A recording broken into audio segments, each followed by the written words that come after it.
Igreja Viva, Paz e Luz. Que o nosso Deus abençoe você e sua família, rica e abundantemente, em nome de Jesus. Deus te abençoe, você que nos assiste pelas nossas redes de televisão, pelos canais do YouTube da Igreja Reino dos Céus, e você que nos assiste por transmissão no santuário em todo o Brasil. Abra sua Bíblia em Jeremias capítulo 29, a partir do versículo 11. E nós vamos ler de pé em reverência à palavra de Deus, e daqui a pouco vamos assentar para meditar nessa escritura poderosa, onde Deus vai falar profundamente ao nosso coração. Quem achou, diga amém. Marque na sua Bíblia com a caneta, diz assim: porque sou eu, Deus, que conheço os planos que tenho para vocês, diz o Senhor, planos de fazê-los prosperar. Repita comigo: prosperar. E não de causar dano. Tem gente que acha que prosperidade é só na vida financeira, né? Não, tem gente que não tem prosperidade a tal ponto na vida que tudo que tem é dinheiro. Não tem paz, não tem alegria, não tem a família unida, não tem a bênção de Deus, não tem harmonia dentro de casa, não tem contentamento espiritual. Então uma pessoa dessa não se pode dizer que ela é próspera. A prosperidade não é só financeira, a prosperidade é igual a sucesso em todas as áreas da vida. Então põe a mão direita no seu coração e repita comigo: o meu Deus quer que eu prospere. Vamos prosseguir. Planos de dar a vocês esperança e um futuro. Então vocês clamarão a mim e virão orar a mim, e eu os ouvirei. Observe que quem decide como vai ser o seu relacionamento com Deus não é você, não é Deus, não sou eu, mas é você. Deus diz o seguinte: vocês clamarão a mim, virão orar a mim, e então eu os ouvirei. Vocês me procurarão, e então me acharão, quando me procurarem de todo o coração. Deus não vê como o homem vê, Deus vê o coração. Ele confere as nossas intenções e motivações diante de cada ação. Você consegue enganar alguém por algum tempo, mas de Deus não se zomba. Tudo que você semear, você vai colher. E Deus confere cada ação na intenção e motivação do seu coração. Repita comigo: Deus está conferindo o meu coração. Eu me deixarei ser encontrado por vocês, declara o Senhor, e os trarei de volta do cativeiro. Eu os reunirei de todas as nações e de todos os lugares para onde eu os dispersei. Aqui a gente encontra o povo de Israel e de Judá punido, disperso, por permissão do próprio Deus, porque eles se perderam espiritualmente. Preste atenção.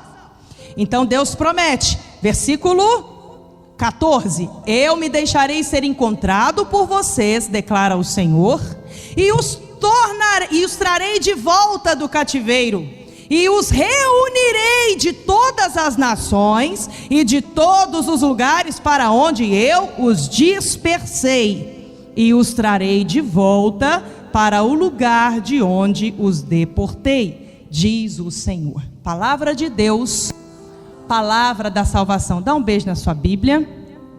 Repita comigo: Senhor meu Deus, eu não quero religião, eu quero revelação.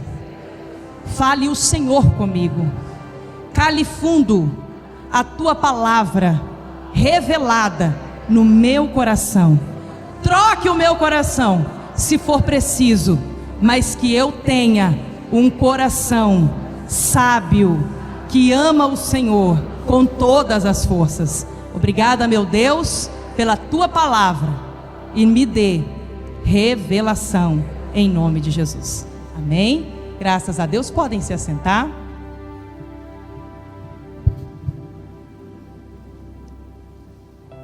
Olha aqui para a apóstola. Deus não muda. Diante da sarça ardente, quando Moisés perguntou para Deus: o Senhor está me enviando a Faraó. Eles têm muitos deuses de muitos nomes.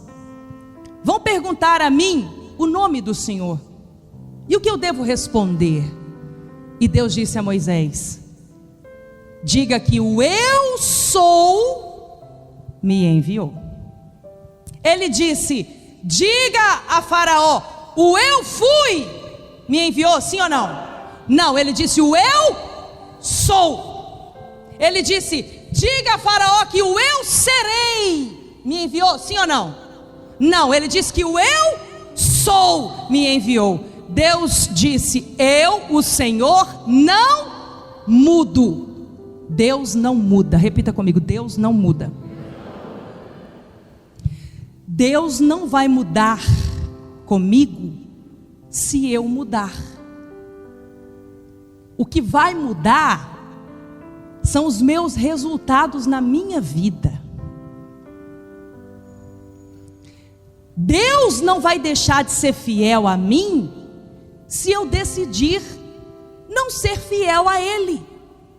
O que vão mudar serão os meus resultados na minha vida.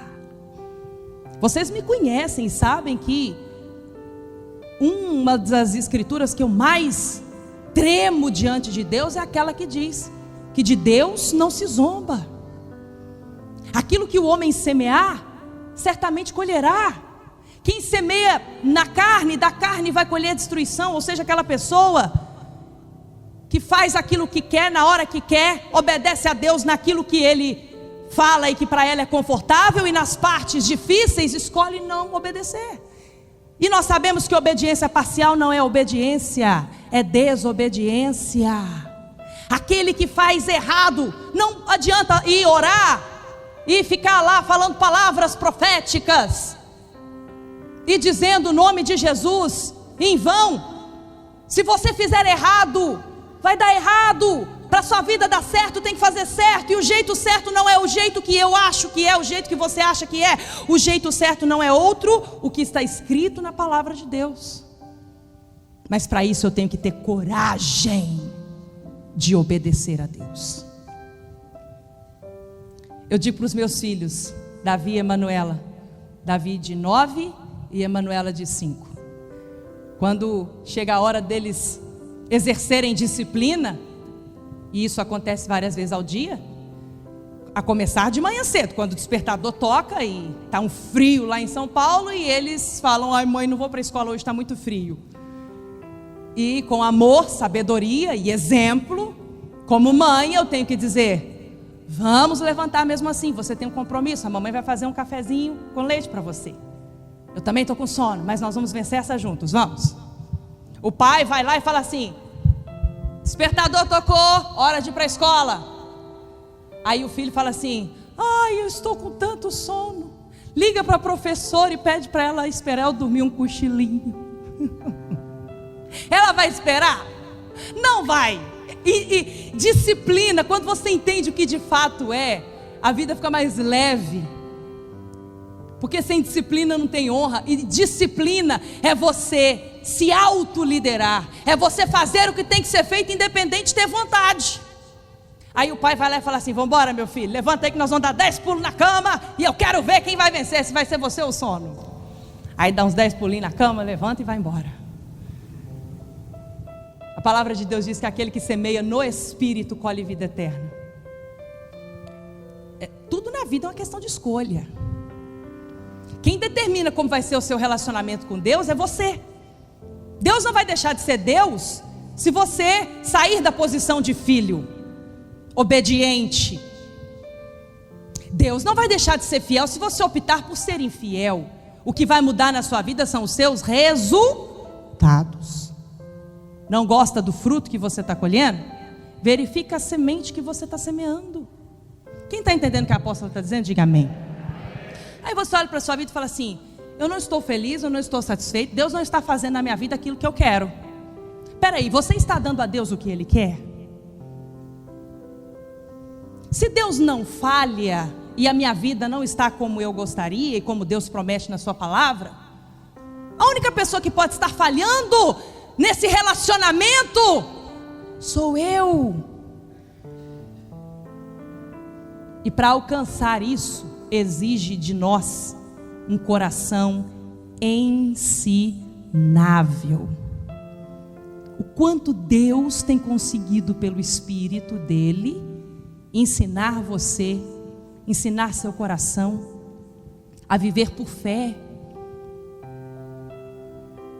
Tem uma oração do salmista que eu faço ela todos os dias e para mim é muito forte. No Salmo 90, quando ele diz assim: Senhor, ensina-me a contar os meus dias, ou seja, viver cada dia da minha vida de tal maneira que eu alcance um coração sábio,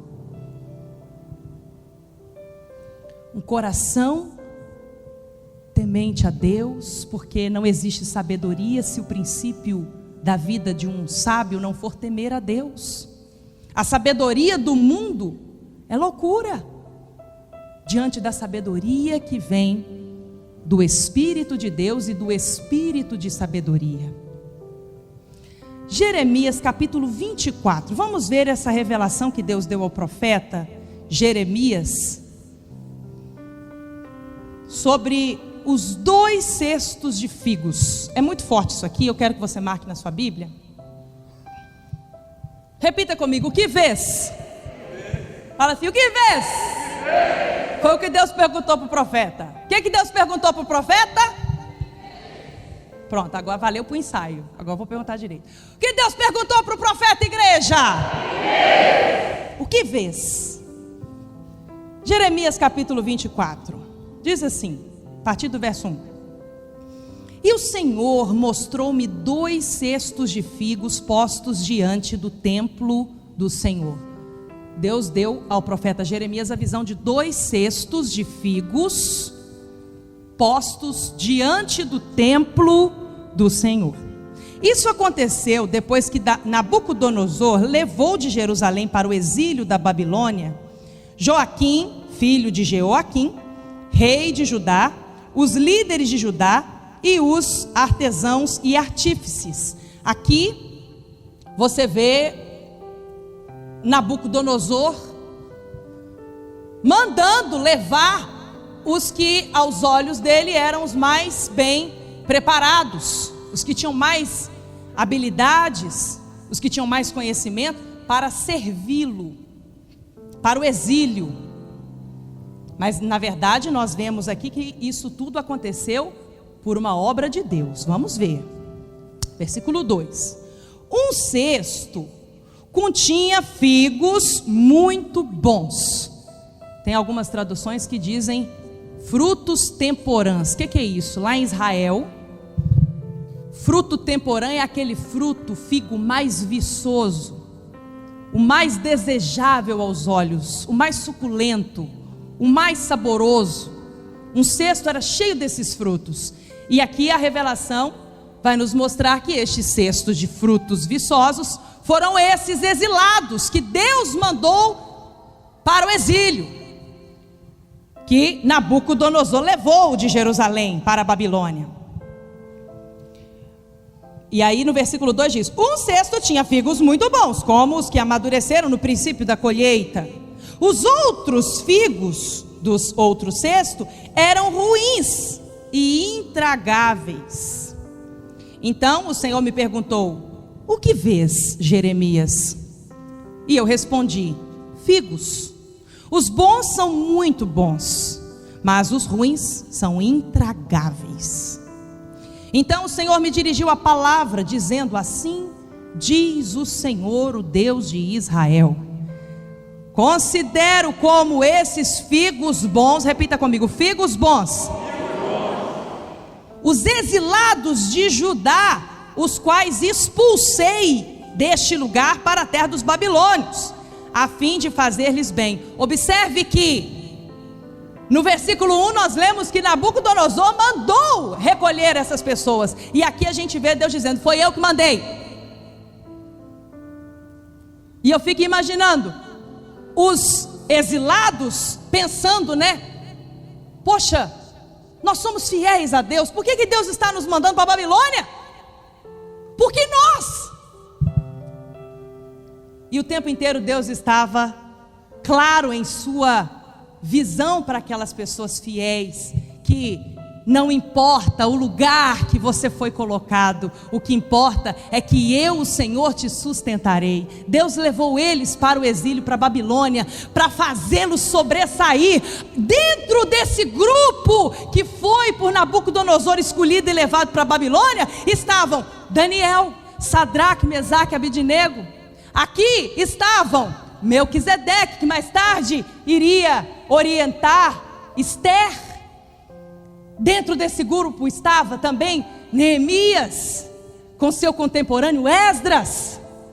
E você pega a história dessas pessoas que foram levadas para fora de Israel, fora de Canaã, pelo próprio Deus. E aparentemente elas estavam sendo inseridas num lugar onde a morte era certa, mas Deus as colocou lá de forma estratégica para fazê-las crescer e para colocá-las por cima e dar a elas vitórias que jamais, humanamente falando, elas conseguiriam. Daniel foi jogado na cova dos leões, e por ser incorruptível, por não aceitar se contaminar com a comida de Nabucodonosor, Daniel, por adorar a Deus, mesmo sendo colocado imposto sobre ele, que ele morreria se adorasse ao Deus de Israel, ele tinha que adorar as imagens que foram colocadas para ele adorar, ele tinha que se corromper, porque senão ele morreria, e ele disse: eu morrerei, mas eu não deixarei de adorar ao Deus vivo de Israel. Ele foi punido, jogado na cova dos leões, e Deus o livrou da morte. Sadraque, Mesaque e Abidnego não aceitaram se curvar a outro Deus, senão ao Deus de Israel, e foram jogados na fornalha ardente. E lá, quando viram 3 homens que foram jogados, encontraram 4, porque Deus os livrou da morte. Você olha para Mardoqueu, que tinha uma forca preparada para ele ser enforcado, e ele orientou Esther, que se chegasse diante do rei sem ter sido chamada pelo rei, certamente morreria, porque era pena de morte, e ter com o rei sem ter sido chamada, e ainda assim ela enfrentou a morte, e Deus usou ela, usou Mardoqueu para livrar todo o povo de Israel da morte. E a forca que havia sido preparada para Mardoqueu, Deus fez virar contra o inimigo, e o lugar que estava de honra ao inimigo, Deus colocou Mardoqueu. Você vê Neemias, que largou tudo, ele largou toda a riqueza, ele era o copeiro do rei, provava o vinho do rei, ele era a pessoa mais importante do palácio, e Deus falou para ele: vai reconstruir os muros. Ele largou toda a riqueza e foi para obedecer a Deus, e Deus o honrou. Você vê estes grandes homens e mulheres de Deus, que em tudo ficaram com a palavra de Deus, Deus os honrou, e hoje pregamos sobre eles, para dizer: viva por fé, porque quem cuida de você não é outro senão o próprio Deus. Aleluia, glória a Deus. Deus favoreceu estes exilados poderosamente, e eram estes os figos do cesto que continham figos bons. Os exilados de Judá, os quais expulsei, o próprio Deus expulsou, para também fazer-lhes bem, fazê-los crescer. Não importa o meio que você, fiel a Deus que está aqui, foi colocado. Talvez na sua casa você é o único que vive por fé. Talvez no seu trabalho você é o único cristão revelado que vive por fé. E tem aqueles que te apontam, tem aqueles que te atacam, tem aqueles que debocham de você. Mas se você se mantiver firme, olhando para Deus, firme no autor e consumador da sua fé, que é o Senhor Jesus, então você vencerá. Porque nada pode ter o poder de mudar a sua fé, mas a sua fé tem o poder de mudar toda a sua realidade. Aquilo que você não consegue fazer na sua vida, eu não consigo fazer por você, Deus faz e quer fazer, mas você precisa cooperar com Deus. Deus responde fé. Repita comigo: Deus responde fé. E fé não é o que você fala, fé é o que você faz. Fé é o que você faz. Então, é muito importante você abrir os olhos do seu entendimento pelo poder de Deus hoje e dar uma olhada na sua vida e ressignificar aquilo que você tem andado em falha com Deus, para você alcançar a vida que Ele quer que você viva, uma vida altamente relevante e poderosa nesta terra. Vamos entender agora os figos maus. Versículo 6. Aí Deus prossegue dizendo sobre os figos bons: olharei favoravelmente para eles e os trarei de volta a esta terra. Eu primeiro os edificarei e não os derrubarei. Eu os plantarei e não os arrancarei. Eu lhes darei um coração capaz de conhecer-me, um coração ensinável. Eu vou levá-los a me conhecer e de saber que eu sou o Senhor. Eles serão meu povo e eu serei o seu Deus, pois eles se voltarão para mim de todo o coração. Põe a mão direita no seu coração e repita comigo: não tem outro jeito senão eu me voltar a Deus de todo o meu coração.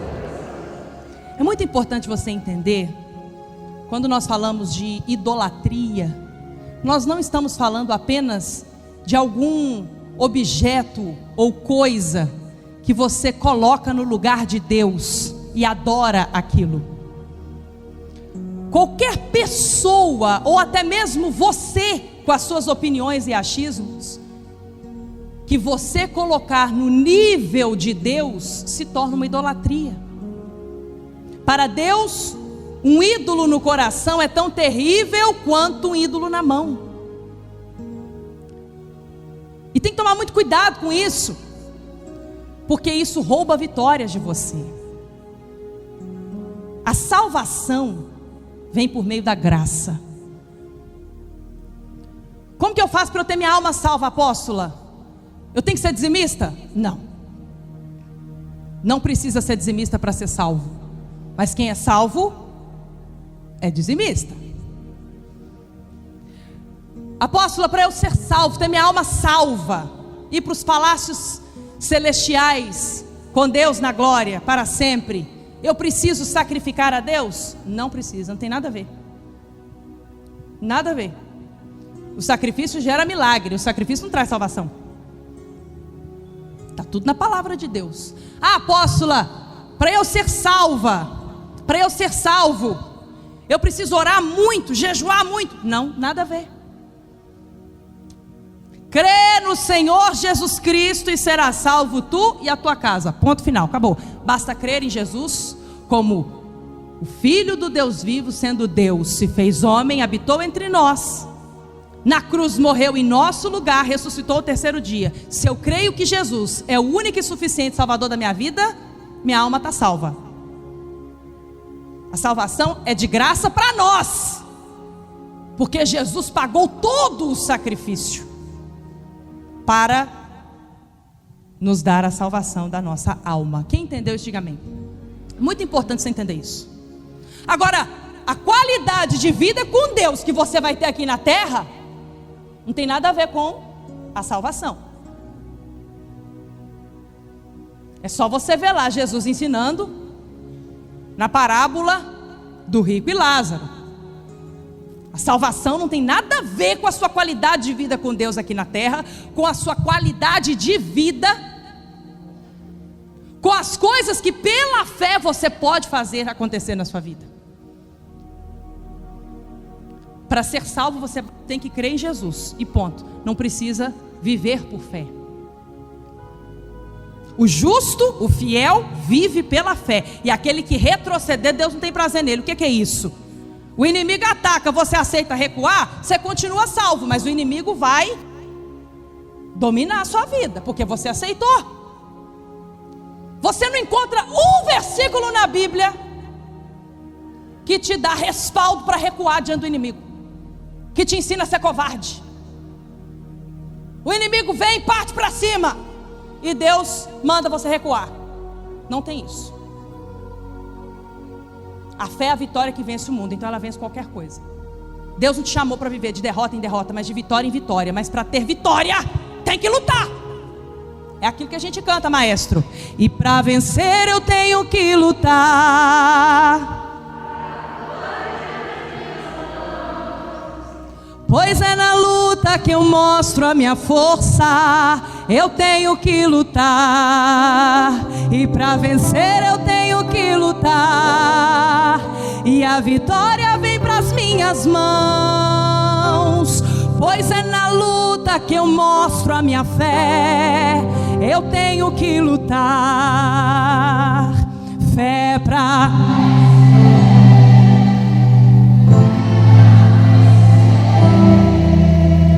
Fé pra vencer, fé pra vencer. Obrigada, maestro. Vamos louvar a Deus pela vida do maestro Kim.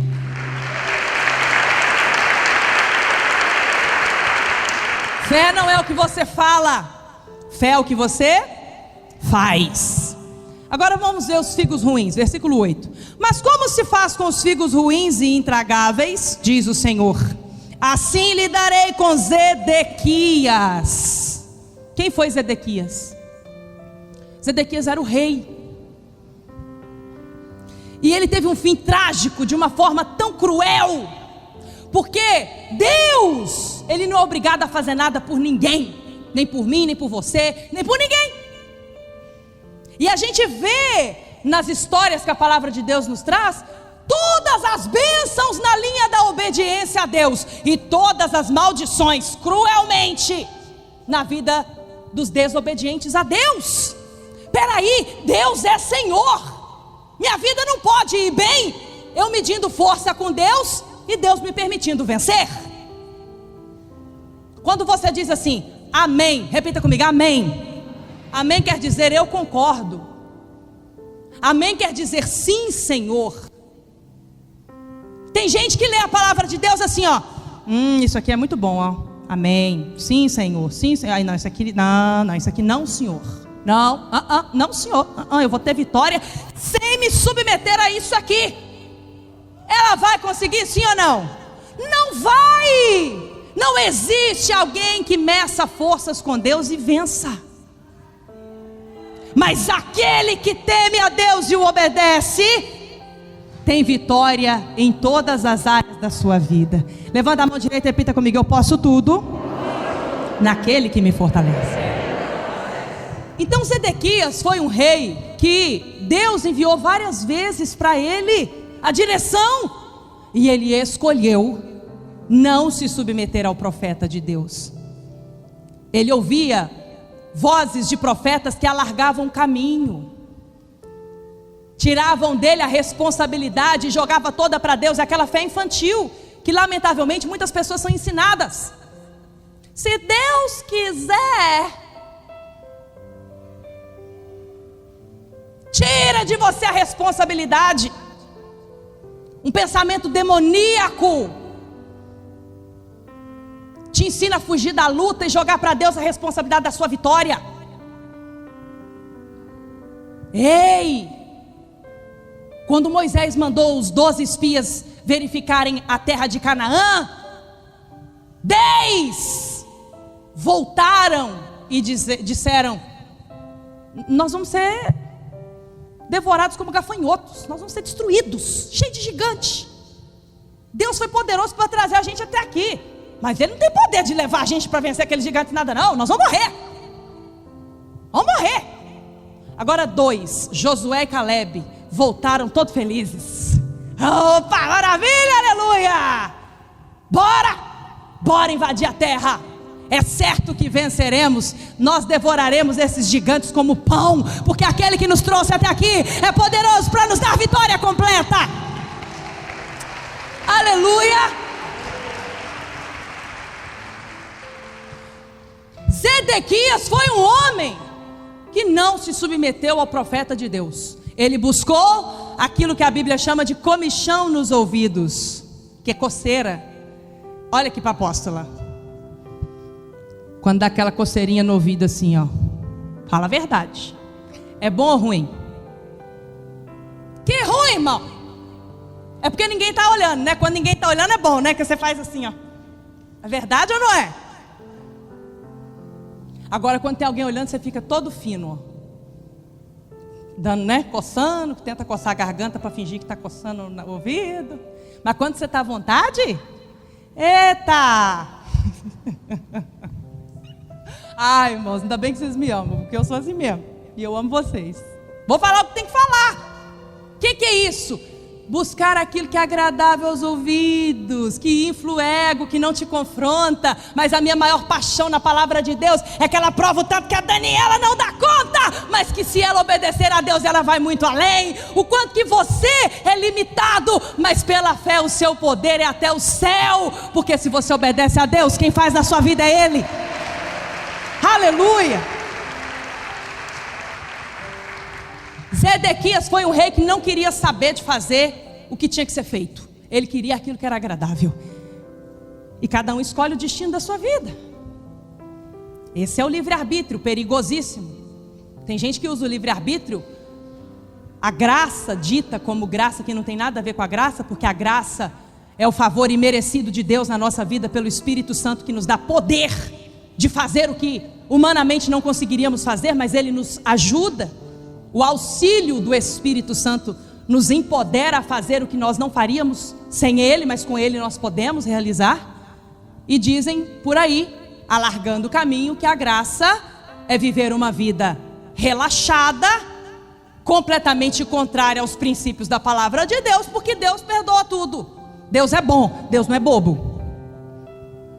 Se você não se submeter a Deus, você então fica submisso ao diabo, ao mal. Tem gente que pega aquele versículo que diz: resista o diabo e ele fugirá de vós, mas não lê o início, que diz assim: primeiro submeta-se a Deus, para você então ter autoridade para resistir o diabo e ele fugir de você. Não se brinca com o mundo espiritual. Zedequias foi um homem que Deus mandou o profeta falar com ele, ele não deu ouvido. Ele não teve humildade no coração de ouvir a Deus. Ele queria ouvir o que ele queria ouvir, e não o que Deus mandava. E o fim dele foi trágico. Só resumindo, foi colocado diante dos olhos dele. Primeiro ele foi preso, e sem a bênção de Deus começou a dar tudo errado. E ele foi preso, e diante dos olhos dele mataram seus 2 filhos e depois cegaram ele para a morte dos 2 filhos diante dos seus olhos. Será a última coisa que ele viria nessa terra. Sabe, uma coisa é quando Deus é por nós. Se Deus é por nós, quem será contra nós? Outra coisa é quando Deus não é por nós. Se Deus não for por nós, quem será por nós? O diabo?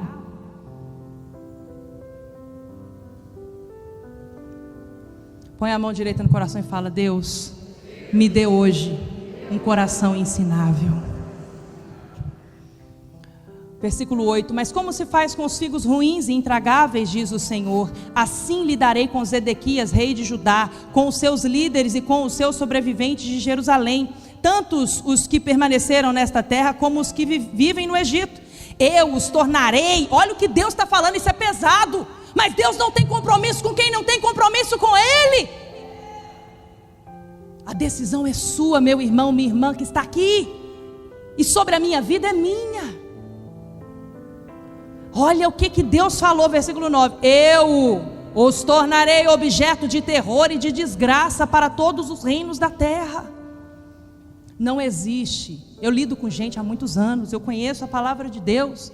Não tem uma pessoa que você pode me apontar, tanto na Bíblia quanto nos tempos que vivemos, que mediu forças com Deus e venceu, que alcançou uma vida plena sem ter submetido a palavra de Deus. Não existe um outro caminho, senão o caminho, que é Cristo.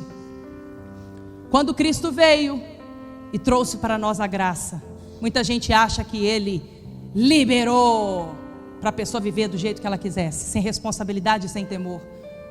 Mas Jesus fez justamente o contrário. Ele elevou a régua, Ele subiu o nível. Ele disse: o que antes você tinha dificuldade para fazer, agora pelo poder do Espírito, meu Espírito que habita em você, muito mais será cobrado, porque você tem força para viver uma vida altamente poderosa e relevante. O que é isso? O que no tempo da lei matar uma pessoa era pecado, no tempo da graça, que é o tempo que nós vivemos, só de pensar em matar alguém você já matou no seu coração. Você está achando que a vida com Deus é brincadeira? Você está achando que é um enfeite, que é um adorno?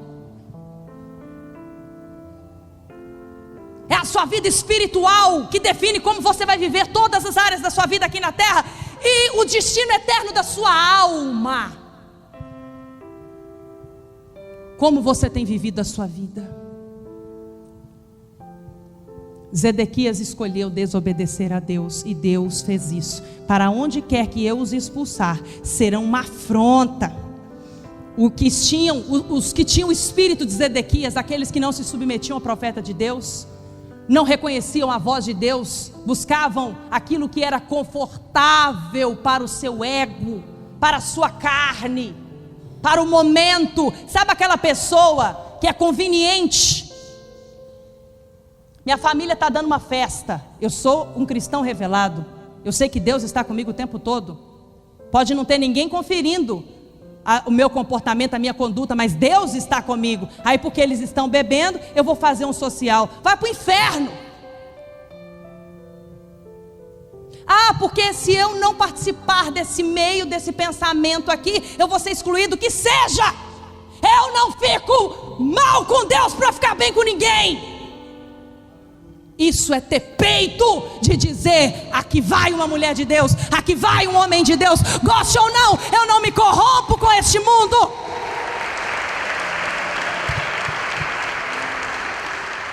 Sabe aquelas pessoas metidas a dar palpite na sua vida, mas não tem compromisso nenhum em te ajudar a ter vitórias? Se você mantém firme o seu compromisso com Deus, Deus mantém firme o compromisso de te dar vitória. Mas aquele que vive com o espírito dobre, é oscilante nos seus pensamentos, é como a onda do mar, levado para lá e para cá. Este pede a Deus e não recebe, porque é instável em tudo que faz. A estabilidade da minha vida não é outra coisa senão a minha fé. Nada muda a minha fé, mas a minha fé muda tudo. Repita comigo: nada muda a minha fé, mas a minha fé muda tudo. O que é o espírito de Zedequias? Coração rebelde, ouvido seletivo para a palavra de Deus, prova como quem prova a comida. Isso aqui eu gosto, isso aqui eu não gosto. Deus não gosta de gente fresca, não. E Deus também não escolhe os capacitados só, não. Ele escolhe os capacitados também? Sim, tudo depende do coração. Ele vê o coração. Mas se ele escolhe quem não é capacitado, ele capacita os que ele escolheu. Não tem limite para o poder de Deus. Espírito de Zedequias é coração rebelde, não obedece o profeta, quer voltar para o Egito reclamando, já caminhou tanto com Deus e tem um coração ingrato. Sabe aquela pessoa que você faz 10 coisas por ela, e na hora que ela te pede 11, uma coisa a mais, você não tem condição de fazer? Ela esquece as 10 coisas boas que você fez e fica lembrando só o que você não pôde dar a ela. Muito ruim gente assim, né? Sabe aquela pessoa que você ajuda ela, impõe um esforço grandioso para ajudar ela, você não vai ganhar nada com isso, você está só ajudando ela, e na hora que ela conquista e você espera dela no mínimo gratidão, ela vira para você e fala assim: nem pedi ajuda, fez porque quis. Não é ruim uma pessoa assim? Espero que não seja você essa pessoa. Espírito grato. Eu quero receber mais de Deus, apóstolo, o que eu faço? Seja grato a Deus pelo que Ele fez por você até aqui, porque o grato recebe mais. Aleluia. O grato recebe mais. Versículo 10: enviarei contra eles a guerra, a fome, a peste, até que sejam eliminados da terra, que dei a eles e aos seus antepassados. Observa aqui, era um povo dito de Deus, mas não tinha compromisso de ser fiel a Deus. Então veio sobre eles a mão pesada do Senhor. Não basta ser fiel a Deus, não basta ser de Deus, crer em Deus, tem que ser fiel. Repita comigo, não basta crer em Deus, tem que ser fiel. Crer em Deus, até os demônios creem e tremem. É preciso ser fiel. Repita comigo, eu vou ser fiel ao meu Deus até a morte. Para encerrar, Tiago capítulo 2, versículo 19. Marque na sua Bíblia.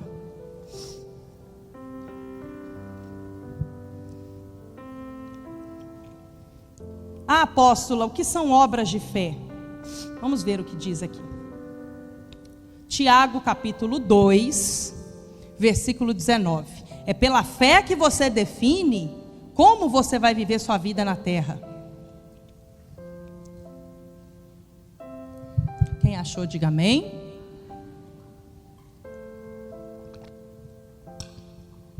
Diz assim: assim também a fé por si só, se não for acompanhada de obras, está morta. Mas alguém dirá: você tem fé? Eu tenho obras. Mostre-me a sua fé sem obras, e eu mostrarei a minha fé pelas obras. Você crê que existe um só Deus? Alguém aqui crê que só existe um Deus, o Deus de Israel? Levanta a mão, deixa eu ver. Só tem um Deus. Você crê que existe só um Deus? Muito bem. Até mesmo os demônios creem e tremem. Estou lendo o que está escrito. Olha aí na sua Bíblia e marque. Insensato, tolo. Por quê? Quer certificar-se que a fé sem obras é inútil? Não foi Abraão, nosso antepassado, justificado por obras, quando ofereceu seu filho Isaque sobre o altar? O que são obras? O sacrifício. As obras do sacrifício. Tem gente que não entende o sacrifício, porque é tão religioso, tão ignorante espiritualmente, que não entende. O sacrifício tem várias etapas. A etapa do sacrifício na sua vida, primeiramente, é você tirar todos os seus meios de solucionar os seus problemas, que certamente o dinheiro faria por você, e colocar Deus neste lugar. Você traz para o altar e fala: Senhor, está aqui o meu sacrifício. Ou o Senhor é por mim e muda a história da minha vida, ou o Senhor é por mim e muda a história da minha vida. Eu falho, o Senhor não. Então eu dou a Deus o que Deus quer de mim, minha confiança plena nele. Essa é a primeira etapa do sacrifício, você põe no altar. Segunda etapa do sacrifício, esse seu sacrifício gera almas, que você ganha muitas vezes sem perceber, através da televisão, através de santuários que são abertos. E então, sua vida é transformada por muitas vias, porque você está em obediência ao profeta de Deus e em submissão à palavra de Deus. Onde Abraão mostrou as suas obras? Abraão, pai na fé. Versículo 20. Quer certificar-se de que a fé sem obras é inútil? Não foi Abraão, nosso antepassado, justificado por obras, quando ofereceu seu filho Isaque no altar? Você pode ver que tanto a fé como as obras estavam atuando juntas. E a fé foi aperfeiçoada pelas obras. Cumpriu-se assim a escritura que diz: Abraão creu em Deus, e isso foi creditado como justiça. E ele foi chamado amigo de Deus. Quem quer ser chamado amigo de Deus, diga amém. Aleluia, eu também. Ele foi chamado amigo de Deus. Vejam que uma pessoa é justificada por obras e não apenas pela fé.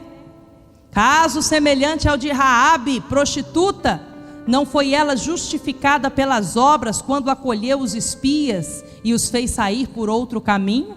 Assim como o corpo sem espírito está morto, quando tira o espírito do corpo, o corpo vira o quê? Um defunto. O que dá vida para o nosso corpo? O Espírito, gente. Sim ou não? Assim como o corpo sem o Espírito está morto, a fé sem obras é morta. Fecha sua Bíblia e se põe de pé no seu lugar. O que nos torna figos bons? A minha competência. Eu vou lutar para eu ser um figo bom. Eu vou impor esforço para eu ser um figo bom. Não. Quem transforma figo ruim em figo bom é Deus. Para isso eu preciso de obediência a Ele, humildade, coração ensinável. Eu quero que você coloque a sua mão no seu coração e faça a Deus a sua oração. Você não veio aqui na casa da apóstola. Você veio na casa de Deus.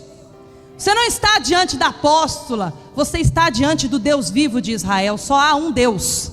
E Ele quer ouvir a sua voz pedindo de todo o coração: Pai, me dê um coração ensinável. O Senhor é o Deus provedor. E quando o Senhor vê que eu estou pronto para obedecer, o Senhor provê. Porque o Senhor é fiel para cumprir na minha vida tudo que o Senhor prometeu. Deus pediu a Abraão o seu único filho, o filho da promessa, Isaque. Ele tinha outros filhos, mas Deus considerava o filho da promessa que era o mais importante dos filhos. E quando ele levantou o punhal para sacrificar Isaque, Deus viu que ele iria até o fim, porque nem o filho estava à altura de Deus. Ninguém é como Deus na vida de Abraão. E Deus fez o cordeiro gritar. E Deus proveu o sacrifício e poupou a vida de Isaque. Quando Deus vê que você põe Ele em primeiro lugar, o primeiro altar da sua vida não é o que você põe na sua casa para Deus, com os objetos sagrados, e você guarda a sua Bíblia, pega o seu manto de oração e vai orar, paga preço de oração na madrugada, se consagra, reúne sua família para orar. Esse não é o primeiro altar. O primeiro altar para Deus é no seu coração. Senhor, eu não sou mais importante que o Senhor, minha mulher, meu marido, meus filhos, meu dinheiro, meus bens, minha energia, tudo primeiro é para o Senhor. Primeiro é para o Senhor, meu Deus. Eu primeiro sou teu, depois eu sou da minha família. Minha energia primeiro é tua, primeiro é o reino dos céus, e todas as outras coisas eu confio e creio que é o Senhor quem me acrescenta. Fala com Deus, me dê um coração ensinável, para eu não desperdiçar minha vida. Eu não quero botar minha vida na lata do lixo. Eu quero viver uma vida relevante, poderosa. Eu quero que as pessoas olhem para mim e vejam que o braço forte do Senhor é quem me sustenta de pé. Fala com Deus, Senhor, vem e toca o meu coração. Me dê um coração ensinável, disposto a obedecer. Um coração que teme ao Senhor. Me ensina a viver minha vida com sabedoria. Fala com Deus. Deus, me dê uma fé como de Abraão, que não te negou o único filho, mas o Senhor fez dele possuidor de todas as bênçãos, porque ele foi provado e aprovado na fé. Peça a Deus, Deus, me prove na minha fé e me faça aprovado. Me ajude a ser aprovado na minha fé, em nome de Jesus. Senhor meu Deus, eis aqui os teus filhos, que te amam, que te temem, e que sabe que só o Senhor é capaz de fazer na vida deles aquilo que ninguém é capaz de fazer. Venha, meu Deus, com o teu amor, cobrir cada vida e fortalecer cada fé, poderosamente, em nome de Jesus. Amém e graças a Deus. Vamos louvar a Deus pela palavra dele.